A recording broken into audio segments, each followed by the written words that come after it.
সুনামগঞ্জের দোয়ারা বাজারে কৃষক মাঠ ও বিজনেস স্কুলে কৃষি বিষয়ক প্রশিক্ষণ নিয়ে চাষাবাদ করে স্বাবলম্বী হয়ে উঠেছেন স্থানীয় কৃষক কৃষানীরা। উপজেলা কৃষি বিভাগের সহায়তায় বিনামূল্যে উন্নত জাতের বীজ ও আধুনিক প্রযুক্তি ব্যবহারের পরামর্শে কৃষি ও অর্থনীতির চিত্র পাল্টে দিচ্ছে।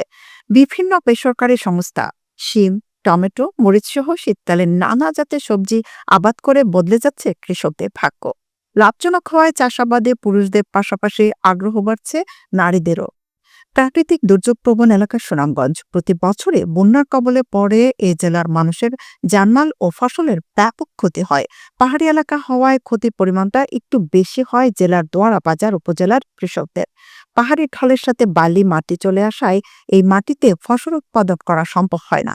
বন্যা, খরা, তীব্র শীতসহ নানা প্রাকৃতিক দুর্যোগের কারণে ফসল উৎপাদন ব্যাহত হয়। তাই পিছিয়ে পড়া এ উপজেলায় কৃষির উন্নয়নে দুর্যোগ সহনশীল কৃষি প্রযুক্তির সম্প্রসারণে চালু করা হয় কৃষক মাঠ ও বিজনেস স্কুল। ইউএসএইডির অর্থায়নে কেয়ার বাংলাদেশের কারিগরি সহায়তায় সৌহার্দ্য ৩ ও ডিআরআর প্রকল্পের আওতায় চালু হওয়া ওই স্কুলে প্রশিক্ষণ নিয়ে উপজেলার ১১টি গ্রামে ফসল উৎপাদনে নতুন মাত্রা যোগ হয়েছে।